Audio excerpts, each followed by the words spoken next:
is because if I don't, I look as pale as I actually am, and I don't want to look as pale as as I actually am. You're not that pale. I think it's just the like your poor office wall is gray and then you're wearing green, which are It's both good colors for you, just I'm like with wearing fluorescent light. so She's my wearing friend Ollie's. I'm wearing Ollie. So I was like, oh, we're doing Valentine's Day, and I originally had grabbed a sweatshirt that had hearts on it. And then my friend Olivia gave me this shirt. It was a late birthday present. It just took forever for it to come for some reason, but I'm wearing my Valentine, my You're dog, Ollie. Ollie, So, yay. I'm Um, telling Ollie the Nick that border you're not his collie. Valentine. oh, Nick knows. Ah, poor Nick Who do knows you think Nick. Nick's exactly. Valentine is? Nick knows. It's also Ollie. Yep. Like, Nick knows like the pecking order here. One time he asked me, actually I asked him, I was like, if we were in a burning building, would you save the dog or me? And he was like, I'd save you, babe. And I was like, I'd save the dog. I'm saving the dog. He's my baby. So, let me pull up my thingy. I see you're ready. I gotta get my notes. I'm raw dogging this one. Sorry. The Indu, like for real, we need like a whole segment on the innuendos that we use. Hello? Girl, what page are you on? Welcome back, everybody. Welcome to Girl, What Page Are You On? I am Ashley Speedreader Parr, joined by my fabulous partners in crime, Samantha here for the Spice Soraya, and Kayla History Hottie Collins. Woohoo. Welcome to the I show. Kayla is queen of the Irish goodnight. You really are though. She just vanishes. She doesn't say goodbye. She doesn't do anything. She just vanishes, and we all know what she does. She just peace out. Hey, when it's bedtime, it's bedtime. I hear I you. can't help it. I'm just like I'm a creature of habit and I know that I need to keep routine. And that's just like a my ADHD self keep like trying to keep my routine.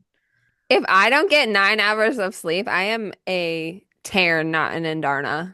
All right? That's all I'm saying. 9 hours, baby. Also, did you know that women need more sleep than men? Yes, that's Isn't that because crazy? we have to replenish our hormone. I think it's hormones. We have to replenish our hormones every night where men don't have to do that. And not Maybe only they do we have to should. make babies, we have to remake our hormones every day. Funny Speaking of that making babies, chapter 25. Everybody. Ashley on her bike. What people didn't bled, know, bled for this channel. that reel was a legit Ashley reading. And then it wasn't just like an accident slip. She straight slipped. Well, it was like Have funny because photos. like I like certain parts, like like you're biking, you're moving, and sometimes I have to like double back to make sure I read the right thing. So I lean in closer and not pay attention, but definitely racked my leg pretty good. It's still, it looks like I have stitches in my leg. It was pretty big. Yeah, that was a pretty deep gash that you Yeah. got there. So even though it was funny afterward, like funny we laughed about it, but like in the moment when it happens and she sent us like the pictures, we definitely thought she had to go get stitches. Thank God Can she we did get an not. update? Can we get an update? Like, did you need to get stitches? So I didn't get stitches. One of Josh's medic friends came over and used the what it that The liquid skin. healthcare, yeah, the healthcare super glue stuff, and just helped me flap the thing back over and super glue it. So it's been wrapped up, and like I've been like wearing like my higher cut socks to cover up the bandage because I'm like, but Josh, I just called him. I was like, babe, I need to come here. I'm bleeding. I hurt myself. So he like grabs and is like, my wife stabbed herself, which I didn't stab myself, but that's not out of the realm of possibilities The for me. bike stabbed her. The bike ate me. Like, so yeah, it's healing. It's fine. It hurt so bad though. Like getting my shoe and sock off were pretty rough. Did you dehydrate? I did not dehydrate. I did call my wing leader though. Oh, still, I think so far that is still my favorite line in the book Should I is get the wing do leader? do not dehydrate on my part. I just love that So line. funny. We diving in, ladies? Let's do it. All right. Girl, what page you on? What page Girl. are you guys on, actually, though, for real? It's asking. I stopped at exactly the end of 30. I made sure I stopped at 30. I'm on book 4 Yeah, shut up. Oh my in my God. dreams. So, All right. spoiler warning for anybody who has not gotten past chapter 21. Stop, go back to the other videos, and then come back to this when you have, because we, of course, are talking all things Onyx Storm, chapters 21 through 30. So I feel like we need a battle brief, right? Yes, welcome. Welcome to my Valentine's Den battle brief. We will bring you through chapter 25, so buckle up, babies. So, starting with chapter 21, the team gets to Takaris's court and almost immediately leave for Deverelli. Because the Isles don't have magic, the connections between dragons and their riders are severed. Xaden and Violet's connection is also severed. However, Andarna, Taryn, and Violet are still with their connection, with their bond. They land in Deverelli, and Andarna immediately heads for the pool like a kid on vacation. Then they find the bookshop that Violet was trying to get to. After a small scuffle, they meet Narelle, who reveals that Asher Sorengale left books behind for Violet that he personally wrote. We get to chapter 25, which is my favorite spice scene yet. Spice, spice, baby. And I literally wrote a note. I said, is Violet about to get pregnant up in here? Like, what is happening? My girl, what's going on? Because they don't have connection to magic, Xaden is not afraid of channeling from the source. They get to King Cortland. He decides to keep Halden in his possession. So Xaden and Violet now have to go on a rescue mission. Remember, Halden is the son of King Tari for Navarre. While at Cortland's, we find out that Halden attempted to steal precious items from the king, and after some attempts to resolve it, Halden royally fucks them all over. Fighting ensues. We get some panther action, and Xaden channels in an island that doesn't have magic, and he kills all of Cortland's guard. Violet and Andarna save the day when Andy picks up one of Cortland's panthers, forcing Cortland to broker a deal with Violet.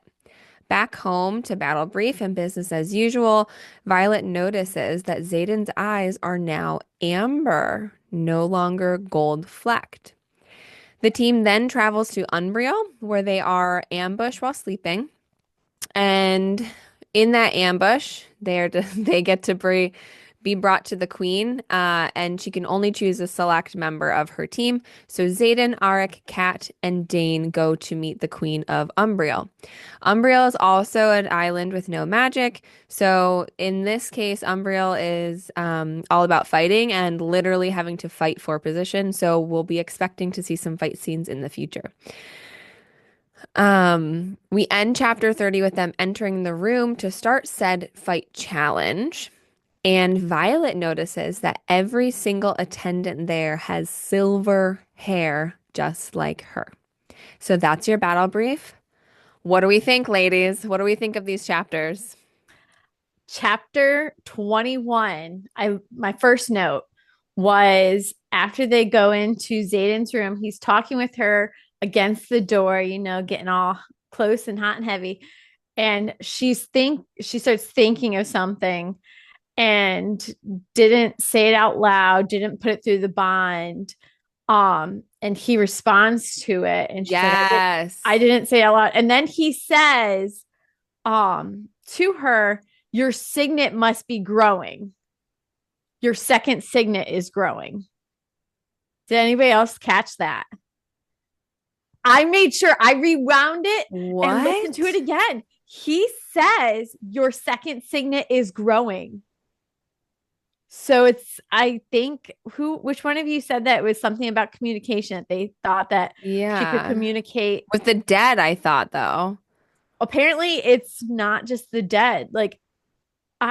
I caught it and I could not believe that that's what I was So hearing. do you think do we think it's her? Whoa, hold on. Do we think it's her sending information that or like projecting like telepathy to him, even though we have the bond? So do you think it's her, or I assumed it was him? It's I, got to be her because oh, he only senses their intentions. She must be able to straight communicate because she says she didn't push it down the bond. She checked to make sure her wall was still there. And she didn't say it out loud. So it was literally in her head that she just must have pushed onto him somehow. we have that happen later in the book too. Mm-hmm. Or in these set of chapters. I don't remember what chapter it is, but there is another instance where he kind of collects, it's toward the end. I think it's got to be like chapter 28, 29, where he kind of like takes in what she's thinking or she's pushing it to him. Kind of like now that makes sense. I thought it was him, his power. I assumed it was him the whole time. But it makes sense because remember when she pushed the thought into Dane? Mm-hmm. Right, in the last book where he's like in the interrogation room and he's instructed to like pull her memories and she like forces him to see Liam dying essentially. So maybe, oh my gosh. Wow, maybe you're onto something. So it was very subtle. And Yeah. like I replayed it to make sure that that's what I heard. And that's what I heard is that he straight says your second signet is growing or your signet is growing. And we know it's not lightning at the like that's not the lightning. Also Right. 22, Zayden, this is when they get there and they're standing on the beach. And Zayden's standing by the water. He says to Violet that he's totally calm. He doesn't feel the pull of power. He doesn't feel that he needs to save everybody with his and save them from his powers or like so he kind of is talking about how what's most appealing about the Venom power is that it's so great that he feels like he could save everybody with it. Which also implied to me that himself probably like he's not necessarily swayed by the good and bad. He's swayed by who he can save with that power, which is why it's Hmm. so appealing to him. I'm still sticking to my guns though that I think if he would just lean on Sigale, that he probably could save himself because to me, reading that part was straight like the only thing that's attracting him is the pull of power to save everybody, which is a hero complex and the savior complex. And I feel like if he would step back from that and then just kind of lean on Sigale, lean on Violet, and even Taryn, that they could pull him back. But he again, it's the savior complex where he the say the I'm trying to word it into the phrase that I had, but it's the Zayden savior complex. Where he's got to be the hero. He's got to be the one that does it instead of letting Violet and Taryn do it because they Yeah. are so. I think it's like I think he believes in Violet's power because he is also constantly like, you think I'm the threat here? No, no, no. It's her. Like you don't have to worry about me. You have to worry about her, right? So I think it's definitely a I need to protect you at all costs. And that's interesting because when we get to Cortland's and Halden is kind of like being a dick and Zayden, Cortland, things are getting more and more tense. And then eventually his guards attack them, and it looks like Violet's going to be killed. He just whips out power and is like, boom, here we go. And we find out he pulled from her broken, what is the thing that she holds on to? Conduit. She Yeah. has like the broken conduit with the alloy. So he drained the alloy, even though there's no magic. So he drained the alloy to kill them all. And so I think you're absolutely right there because he's definitely going to pull from the source and use the venom powers definitely as a way to save Violet or what he perceives as saving Violet. Ash, Ashes? Yeah. I'm gonna say, what did you think of Mira's quote about tossing a bucket of cold water on them if they got any closer? Honestly, so my first two remarks is Holden ruins everything. Of course. Can't have nice things, he ruins it. And then the second thing was Zayden getting him to say what capacity he was on the trip for. Was he there as a professor, or was he there as a wing leader, or was he there as an envoy as a royal? Of course you're here as a duke.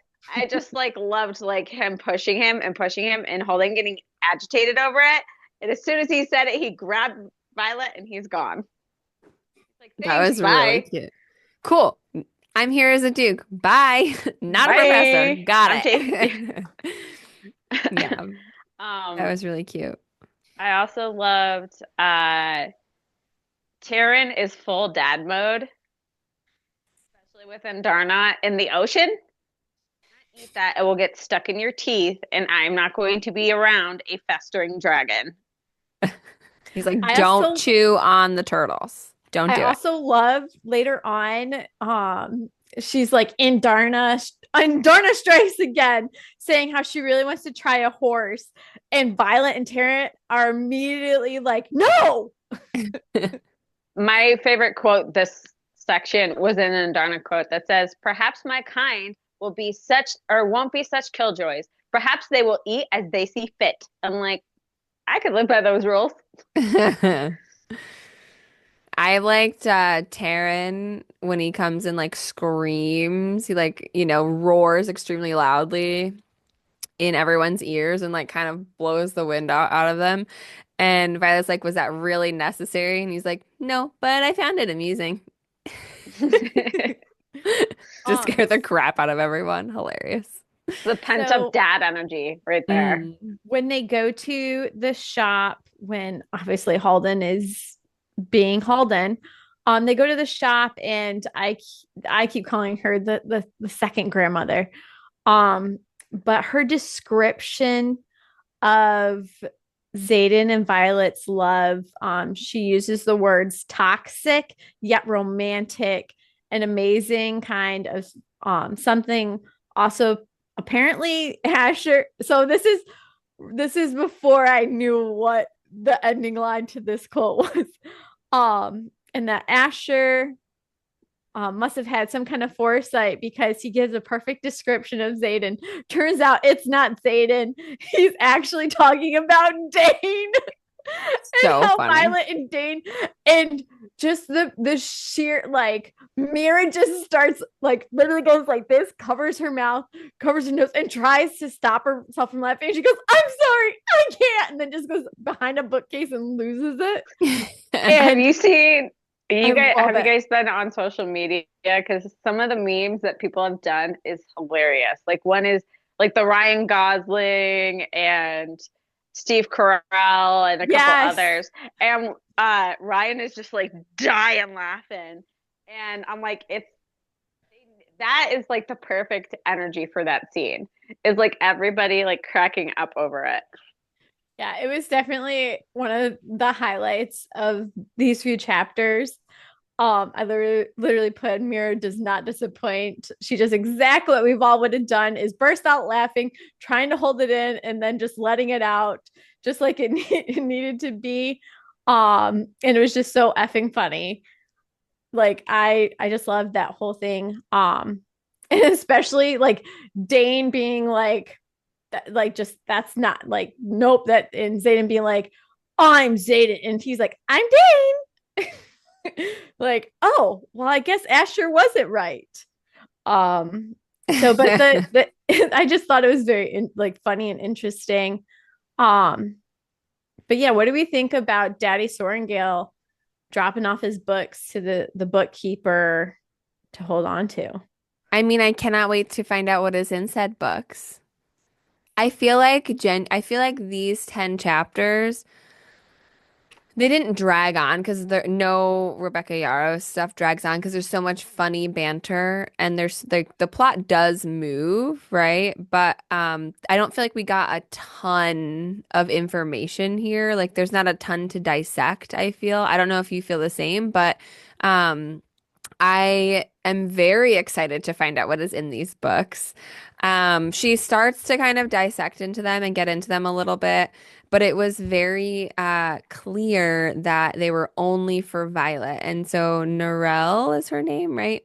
Made Violet answer 3 questions in order to even get the book. So that they're very, very guarded. And he was very strategic in saying these are only for Violet. And I think we kind of touched on this last time when you were talking about like Dane being raised with her and how like Mira and Mama Sorengale were kind of off doing dragon, prepping her for going into the Riders Quadrant. And they're prepping Violet to become a scribe and learn all this stuff. And Asher was really like kind of teaching her, as we learned in the first book, how he gave her the book on Wyvern, right? So he's always been kind of prepping her for this, and even Dane to some extent. Um, and so it was very strategic, obviously saying only Violet's reading these, like these are only for her. And later, even Violet offers to like share them with Mira, and Mira's like, I don't want your stories. Like you have them. I kind of felt a little bit bad for Mira in that sense Mhm. because it was like it almost felt like a slight jab. Um, Not meaning to be like I think she was a little hurt that no, dad wrote those for you. I think Well, that might be a hindsight for Asher because he knew Mira was going into the uh I can't even talk into Basgaia. So, and with Violet being so frail, like, okay, she's gonna be a scribe. I felt really bad for Mira because I feel like she kind of got left out of that, even though it says that like Asher says, lean on Mira, like trust Mira. Like it's still like I don't know. I just felt really bad for her in that I moment. feel like it's one of those moments, like even in life, that you have where you kind of realize your role. And I think that, yeah, I also felt bad for Mira. I was like, oh, but she should get some of her dad's. Like she mourned him too, and she should be able to read these and get that. But I also feel like Mira has a really good handle on the role she needs to play. Yeah. Ash, what do you think? When, when, sorry, when Violet was picking people to go with her into the Queen's Court, the one that we'll get in the next set of chapters. She looks to Mira, Mira's like, "Yep, good choices. I trust you, I follow you." So I think that Mira really understands the role she's gonna have to play in all of this. I also like have a really bad feeling that we might not end with Mira. Ashley. hmm Oh no! no, No. actually, in my notes, I was like, Dad's books. What about Mira? Sad face. Yeah. Like, I just like Mira. I think it really wants to have a piece of her dad, and she sees these books as it. But she also has enough respect for her dad that that's what he ordered. She's a soldier. She follows her orders. So, being respectful and saying, no, I don't like that's honoring her dad's, last order kind of thing. So it's really like, I think Mira, a little, I mean, she just lost her mom, who was her closest thing. So yeah. Yeah, yeah. I felt a little bad for Mira in that one spot, but But I she can gets say back to that ass Ash. kicking real quick. Yeah, she Yeah. does. But she also like then she goes when they're back at Basgiath. Mira is actually on a leave and she's trying to figure out like Violet doesn't hear from her and Violet's kind of like, what the hell, girl? Like, where are you? But Mira is trying to figure out if runes work in the islands where there's no magic. So kind of like in Paromial where magic is wild and they use runes as like a way to imbue magic into things. She's trying to see if they can bring runes to the Isles. And so she's helping out. Like she's taking it in stride in true Mira fashion. Um, and she's just doing big sister stuff. But yeah, it is sad in that regard. But Huh. yeah. So, what are our predictions like at the end of chapter 30 with all the silver-haired people? And they describe it, it's not white, it's not gray, it's silver. Which is just like her hair. So maybe we look too much into it, knowing that like because it says that her hair goes to silver. Maybe we looked in too much of like silver white equal the same thing, but it's not. But So is the Venin, what was her name? Theophany, her Theophany. hair goes to silver or to white?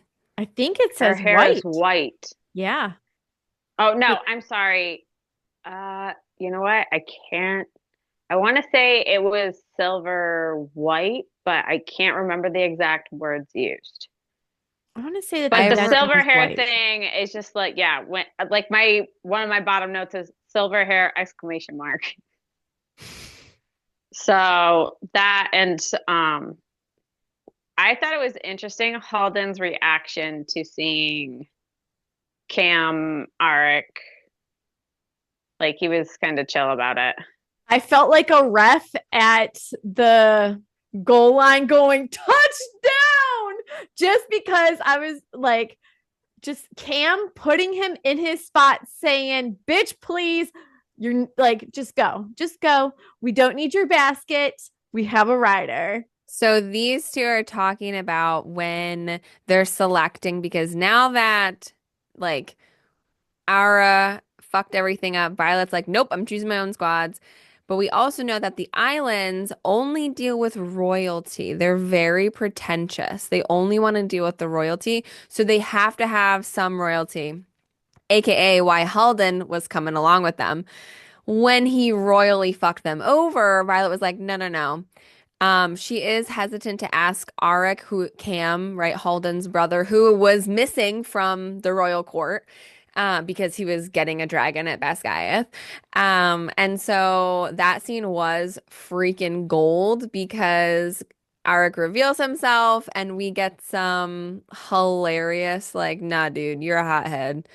And we get some cool brother stuff, and we really see Halden continue to be a hothead, and Arc's just kind of like, all right, well, talk to my dragon then, and just is like, peace out.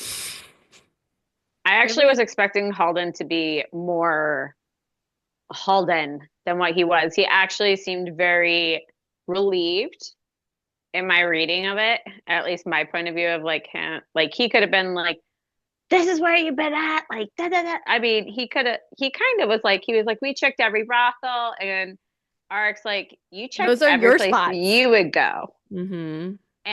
But Halden's like what looks relieved, actually Yeah. like relieved, and he doesn't really argue with him when Cam says that or Cam Arik is gonna go. So I think it was interesting that he was like, okay, you can go. Like, that's fine. At least now I know you're safe. I Yeah, I agree. feel like that's a very big brother reaction to have, to be like, you little shit, where have you been? And like, okay, well, you're safe. I guess I have no fight here. I also feel like Halden has some other shit that he's trying to do. Like, he's sneaky. He's sneaky. I think he's going to do sneaky stuff, and that's why he didn't really care too much. I kind of felt that way too. Like, again, relieved that his brother was not in a brothel or dead. No, he was just crossing the parapet and getting dragons. Joining a rebellion, you know, the Joining the usual. rebellion, of course. And then I thought it was kind of funny where he was like, well, what side of the rebellion were you on? And he's like, and Kim's like, are you really gonna ask that? Which side do you think what it side do you was? think I was on?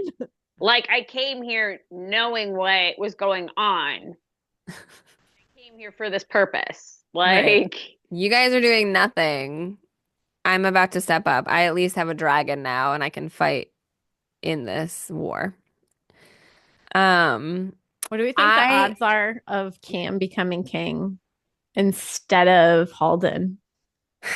I mean, I think Halden is like super hothead, so I think he almost died. He's literally only alive now because of Violet and Xaden. Threatening to kill Cortland's favorite cats. Oh my God, we didn't even touch on Darna just sitting there holding Yes. the is it Jaguar or whatever it was, just sitting there holding it. She's like, I'm about to drool.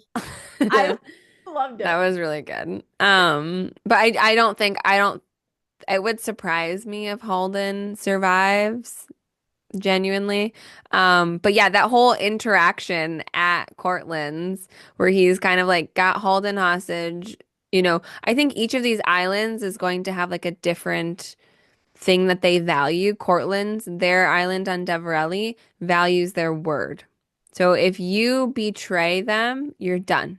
You don't get you depending on what you betray them with, it's life or death. Like in Halden's case, where he's trying to steal these jewels that Cortland was given in exchange for probably weapons. And then we now know in this new island that they're visiting, they value strength and power. So who knows what the other islands are going to bring us? I feel like I don't know. Like how many more do we have? Like how many more islands can we possibly be visiting? I feel like there's a lot, just judging by how many chapters there are. We know because Andarna says in this new one, she's like, my family's not here. Like she can feel that they're not there. So it's like, okay, cool. Um, so they're kind of going to these islands to one, recruit allies or trade routes, secure trade routes, and then two, their mission is to find the Feathertails. So I don't know. Do we think we're gonna find the Feathertails by the end of the book? No, no I comment. feel like that's going to be the cliffhanger is Yeah. that they're going to land on an island and Darna's going to be like, I feel something. And then it'll be end of book. I think they're gonna land on an island of Venom. I feel like it's coming. Yeah, there's got to be a venom attack coming up here within the next, I bet you next 10 chapters, maybe there's going to Yeah. be some kind of venom attack or phenopathy. I don't know why it's so hard for me to say her name. Yeah.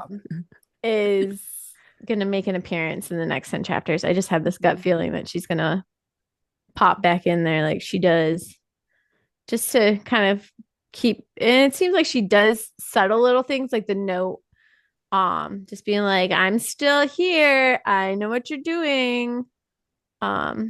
So Hmm. Ashley, you are our comic girl. What is Jean Grey's power? And Telekinesis. maybe that's what Violet's second signet is. No, because she'd be moving shit. But she can talk to your head. She's that's getting small dreams of the magic. future or possibilities of the future, like foresight. And maybe it's something along that line. Maybe it's like a all-in-one deal.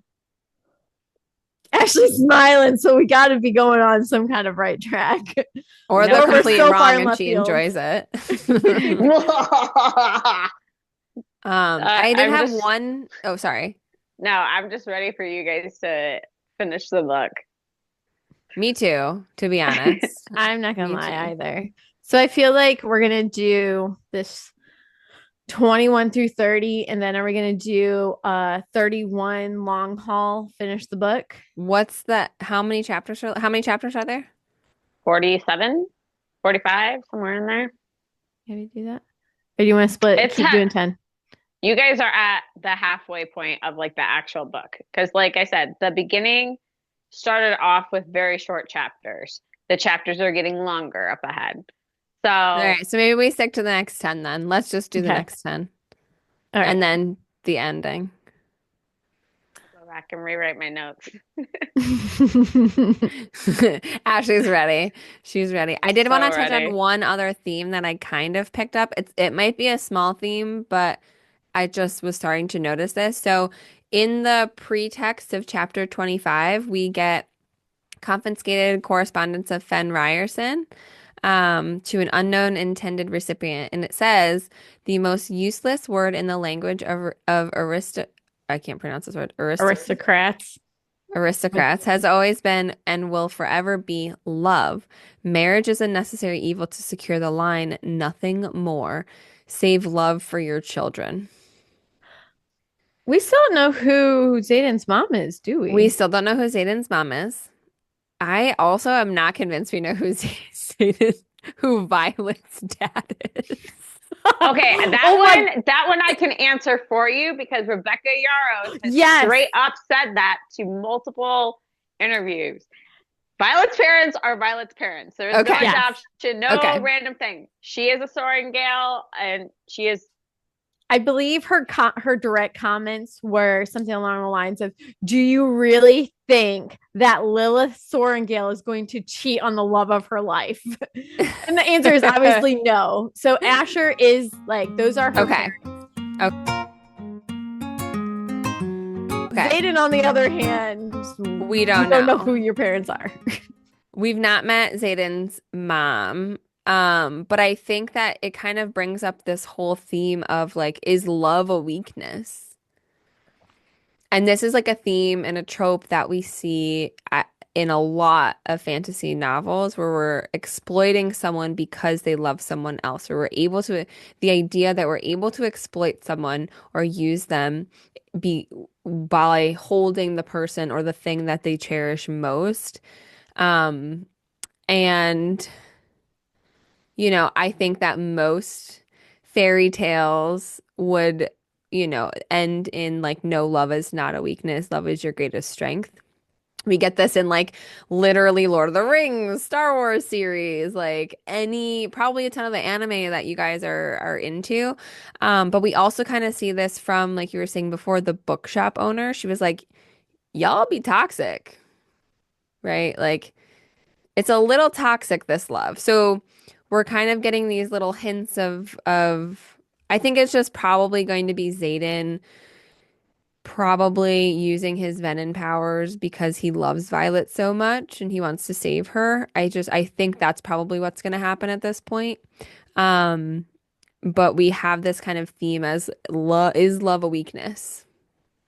I obviously think no, but you can see how like people are going to potentially exploit him, maybe.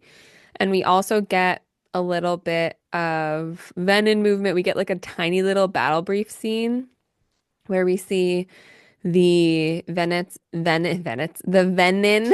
are getting into position around the wards. So they're kind of moving around and kind of starting to surround.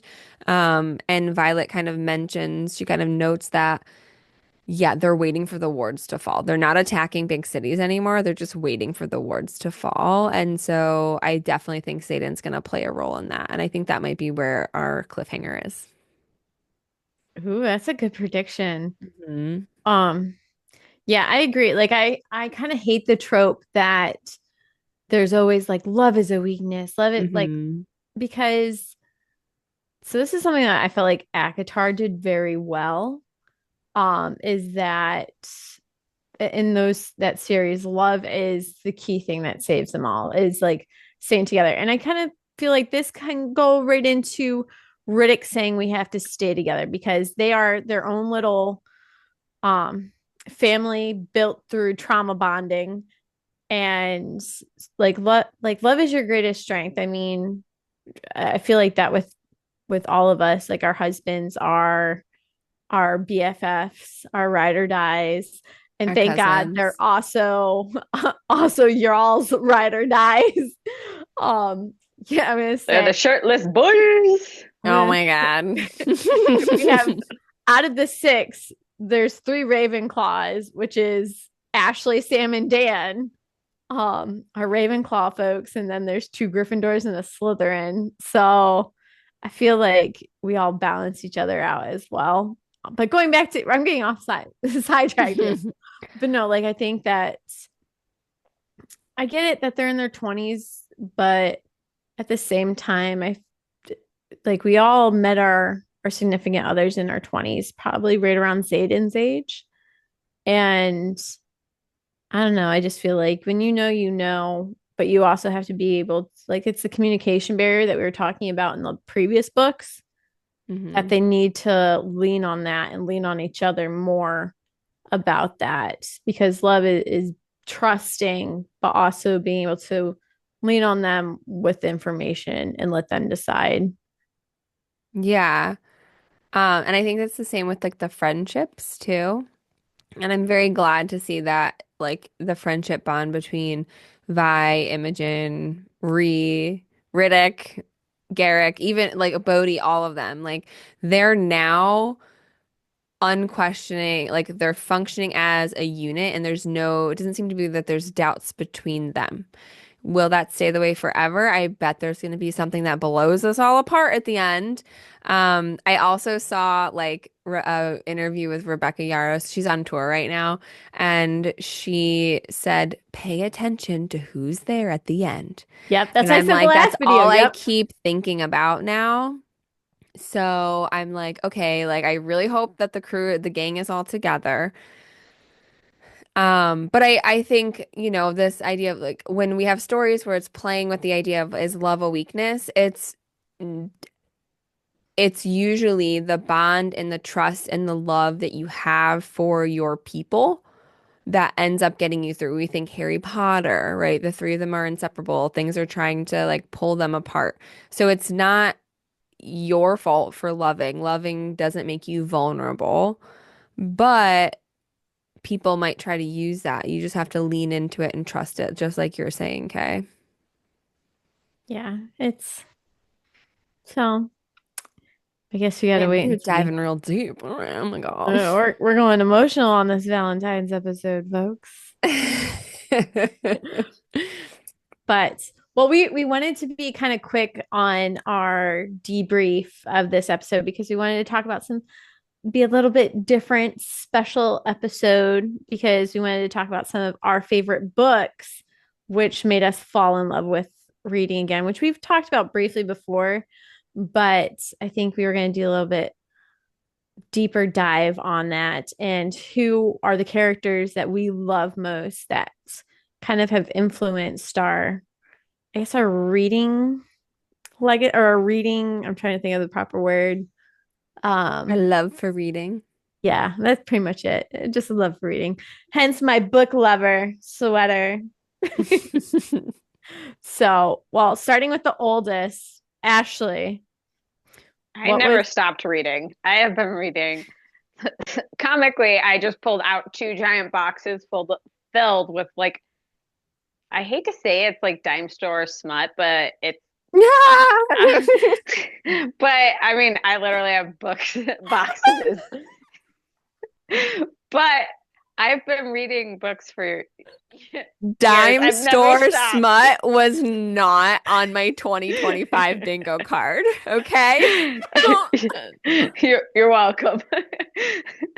Well, that's the thing is like dime store smut is huge now. It's just hidden behind fancier covers. Like for real.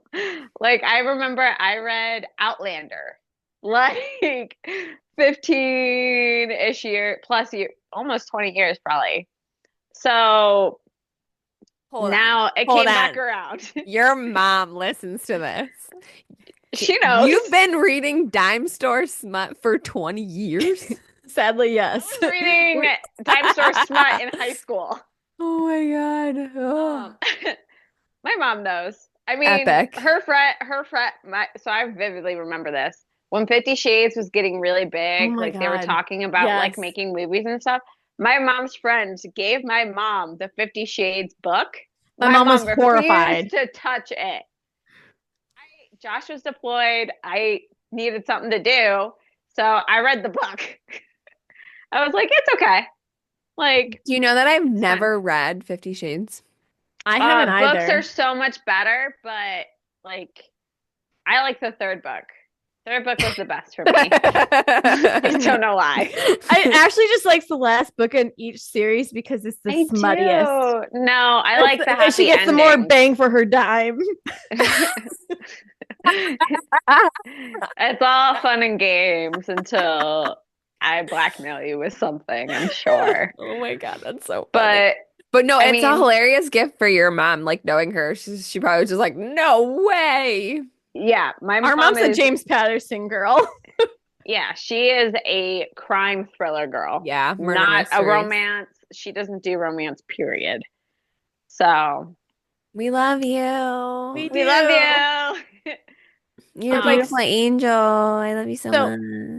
Ash, on your the second question, what characters do you that have kind of carried with you? Like from your 20 years of smut dime reading.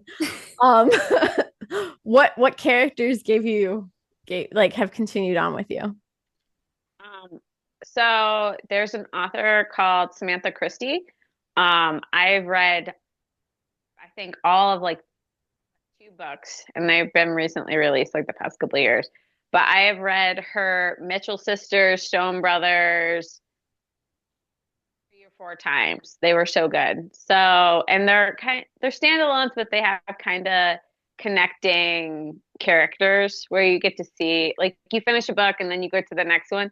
You get to see a little bit of the previous characters living out their happy endings. And it's modern time books. Like the first one is main characters. One's a production company owner, and the other one writes romance novels. And they end up having like a son in college, but he didn't know about it. And it's just like this terrible circumstances happen, and but they get back together, and it's really really sweet. I highly suggest Samantha Christie. I read them on Kindle. I own them all on Kindle. Um, so I love those. I am a sucker for a Highlander, which is probably why like my Outlander got me hooked on it. So, I mean, it's hard for me to have like favorites and stuff. Like a good book's a good book. Yeah. All right, Sam, what is your book that's kind of been your favorite, carried on with you? One book that has stuck with me. First of all, it's really hard for me to choose just one because um I feel like I am constantly pulling from all these different characters in my books and but honestly, it's the Harry Potter series and I know that like it can sound so childish to want to go back and revisit these characters over and over and over again, but it's almost like comfort food for me. I love the bond between Harry, Hermione, and Ron. I love the Weasley brothers and just like how connected they become throughout this story. And you have this like evil thing coming to kind of destroy the world and they just stick together at all costs. And I just think that's really, really beautiful. And their friendship is gorgeous and also protect Dobby. Um, so that is one book that's really stuck with me for a long time. So I like love fiction, fantasy, novels. That's like my favorite. I haven't really like these are the first books like ACOTAR and Fourth Wing, the Empyrean series are the first books that I really got into that were really romance books. But as far as like story and characters, like that would be kind of my go-to. I also love Neil Gaiman's books. Little controversy with him in the media lately. I don't know if you all have heard, but I have because I follow him on social media. But apparently he's doing some naughty things, but it's still, still feel like the art that he has put out has been like amazing. So I really love the Golden Compass series by him. I love Lyra's Journey. That's actually one of my favorite characters is just watching her go from being a kid. Like the main theme is she's going from being a young kid into what does it mean to be an adult and how like we kind of lose that magic a little bit of childhood. And I think that's probably also why I really love going back and revisiting Harry Potter because you kind of get that a little bit of that magic and we can it's something that's such a beautiful world that we can kind of escape to a little bit. So those are I cheated and I gave you two, but you knew I was gonna cheat and do more than one book. You could have definitely do more than one book. I literally have a stack of 5 books because I'm very much like you. I can't really pick just one because so much has influenced my reading. Um, but is there a certain character that's kind of carried with you through the years? I think like in Harry Potter, it's probably Hermione, but for oh man, it's actually so hard. But I think like Lyra from the Golden Compass, like that's definitely stuck with me because you watch her kind of grow up and think about things like death. Like Barbie. Have you guys ever thought about dying? But you get to like play with that and I think like as we get older, it's almost like you have all these things like as a kid, none of these things matter or make sense or who cares. But then, as you get older, you have to start thinking about like what is the meaning of life, right?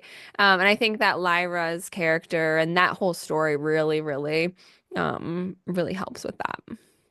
So Lyra is my answer. Sorry. I'm gonna say it's been a while since I've read the Golden Compass. Like I want to say that we read it just because you were reading it. That seems to be a lot of the That's the books that we theme. do. And well, that started out as the theme, and now I'm way behind.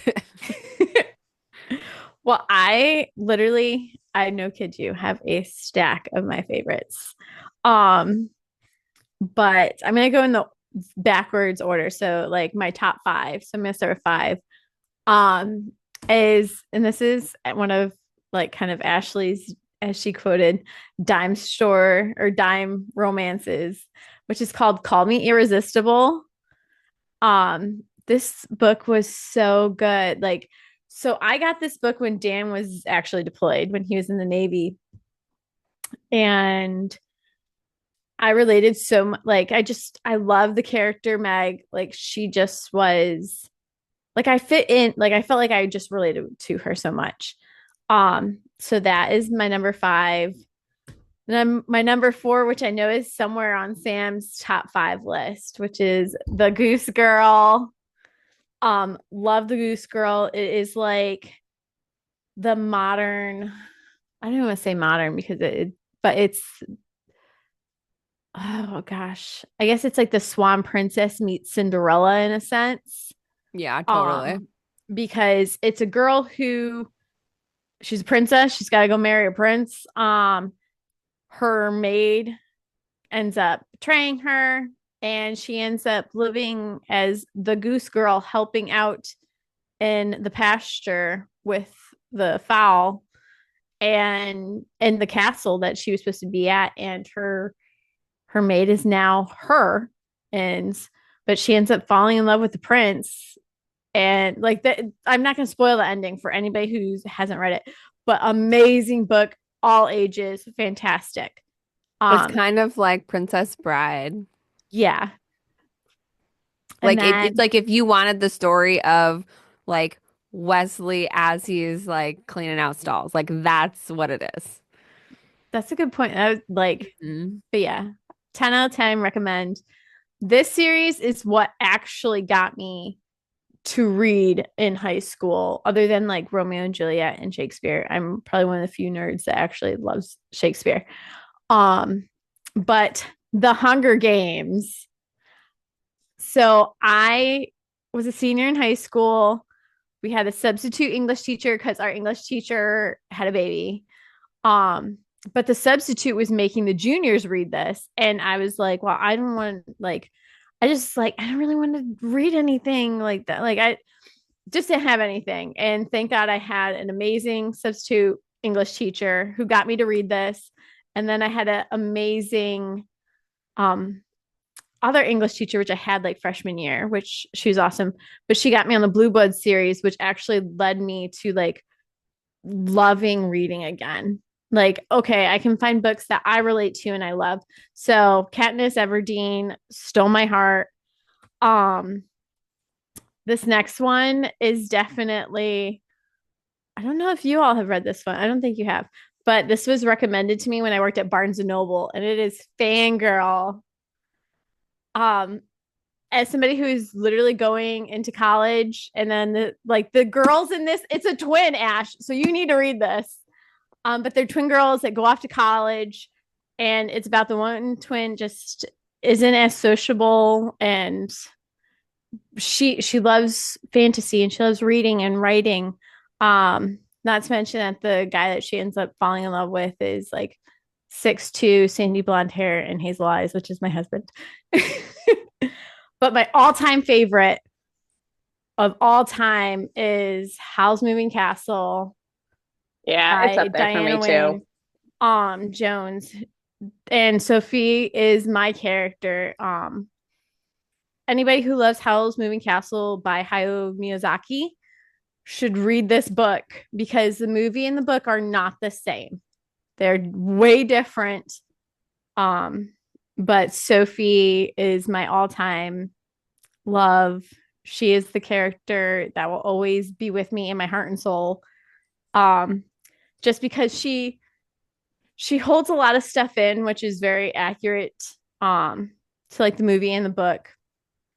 But she gets to a point where she doesn't take the bullshit and she just lets it, like, starts realizing it's okay for me to have my own feelings and for to express those feelings. And especially with Howl, who she ends up falling in love with, but she doesn't really realize that she's in love with him until later on. But Howl's Moving Castle, if you love the movie, you'll love the book. They are very different. Be warned now. Also, this is my driving. Like, if I'm on a long trip and it's more than 12 hours, this is the book I'm putting on because usually it ends right when I get to my destination. So I had a whole stack for you all. Ash, do you have a top three? Since we gave like our love of reading books and characters that kind of stuck with us, do you have like a top three books that you just really loved? It doesn't have to be of all time, but like, Yeah. yeah.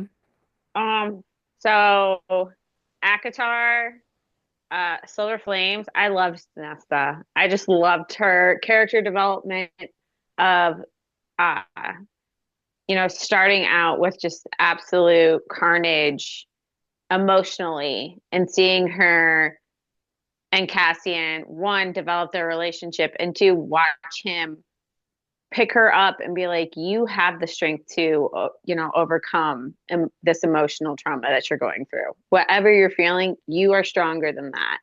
And for her to be a bad ass and then, but still feel that emotional turmoil and trying to conquer that, I just like loved her. Cause uh, I personally, like, I'm separated from you guys, like majority of our time, right? So, I can be a badass all I want, but I'm still emotionally wrecked sometimes. So that's so Akatar is one. Oh gosh, let me look at You what are I've recently read. other than going. I love the meme of from the scene of the breakup with Jennifer Aniston, and she's just like, my sister's been through a lot of A dick. dick. That's Ashley's bookshelf.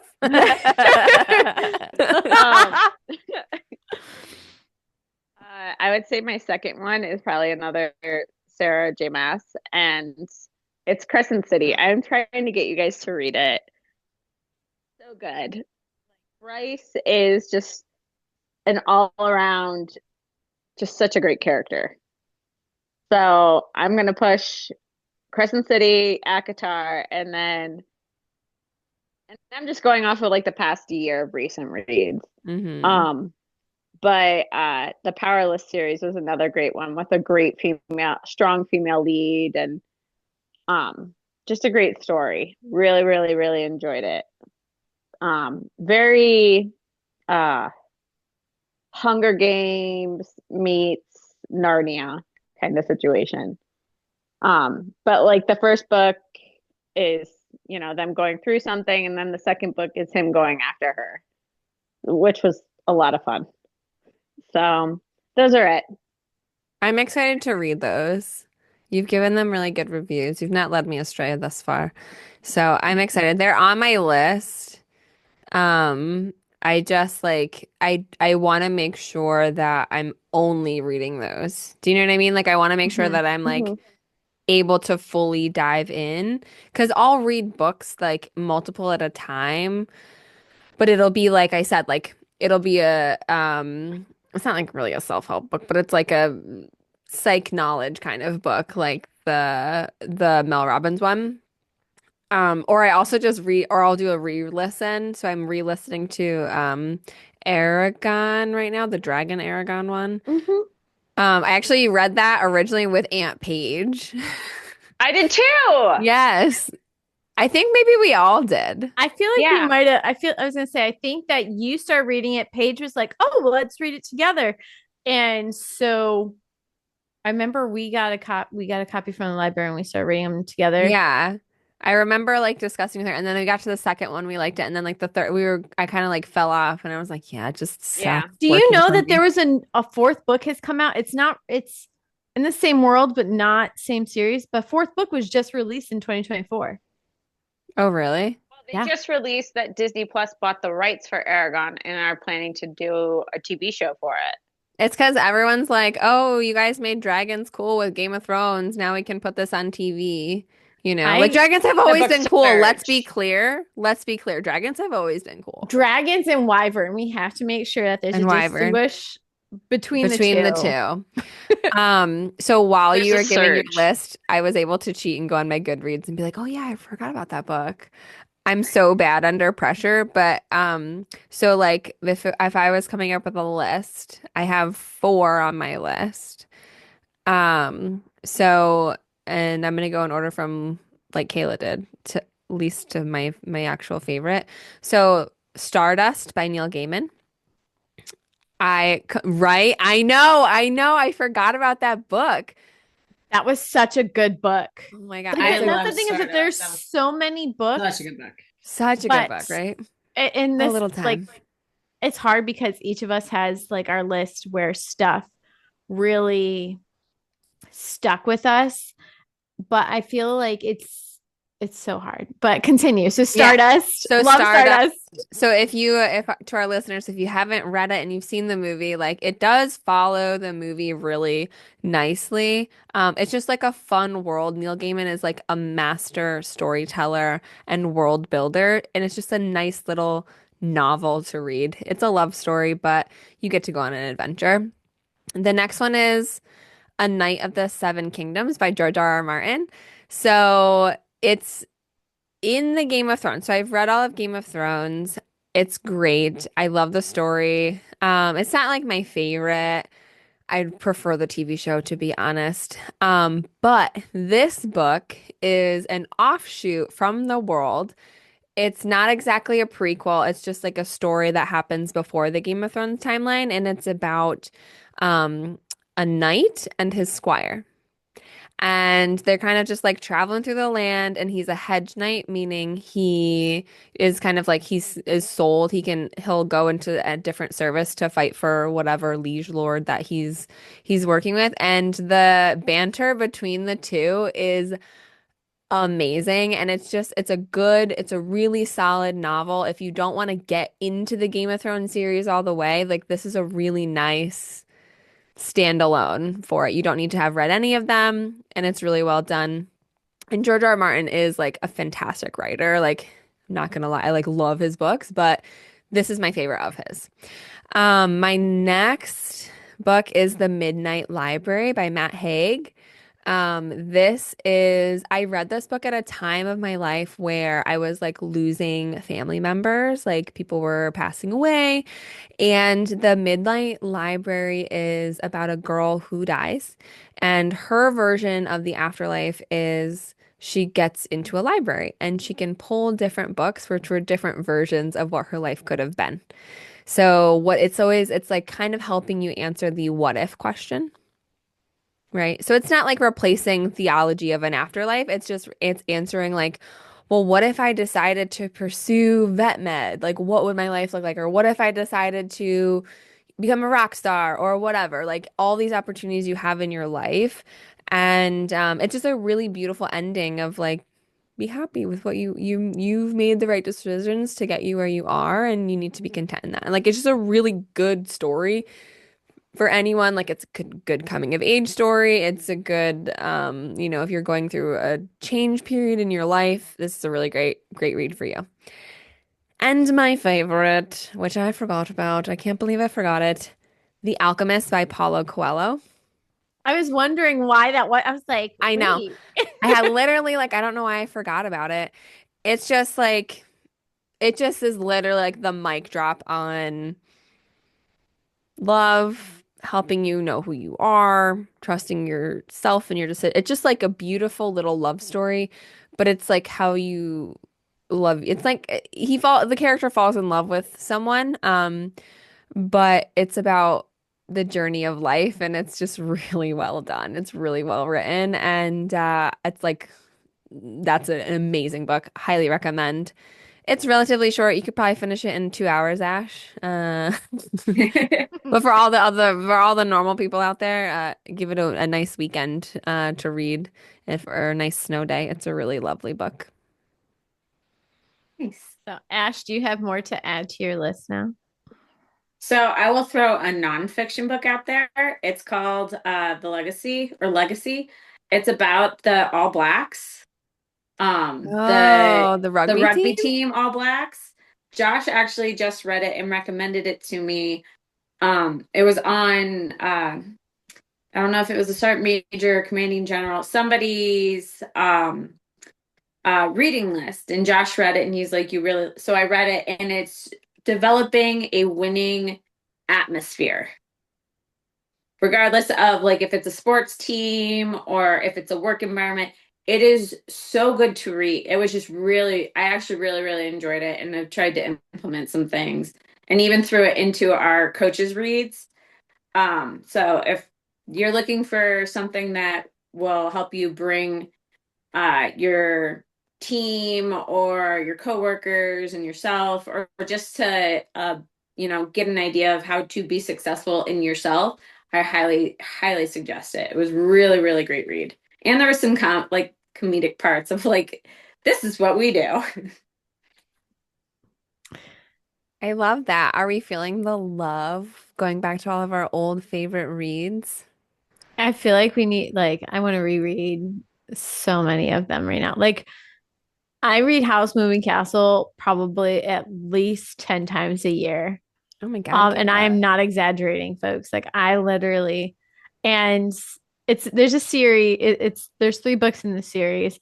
I will totally admit I skipped the second book, but The House of Many Ways is what I would say a better continuation on. Um, and that is just as good as House Moon Castle. Like if you're going to read the series, I would personally say read House Moon Castle, skip, I think it's Castle in the Air, and go straight for House of Many Ways because it kind of gives you like a pickup right where Howl and Sophie are. They actually have a son in that book, and it is hilarious. Um, but yeah, I honestly read that book minimum 10 times a year. It is just my So, favorite. I love that. So now that you all know our loves, our book loves, why don't you all drop us some comments, send an email, let us know what you're reading, what your favorite books are, and maybe we'll read it in one of our book reviews. Um, but thank you guys for joining us. on not only recapping chapters 21 through 30 of Onyx Storm, but for joining us to listen about our favorite reads. And again, definitely give us a like, comment, follow, and let us know what you're reading or if you've read any of the books we've read and tell us what you've loved about them. Thanks for listening to Girl, What Page You On? We will see you all next week. Happy Valentine's Day. Happy Valentine's Day, everyone.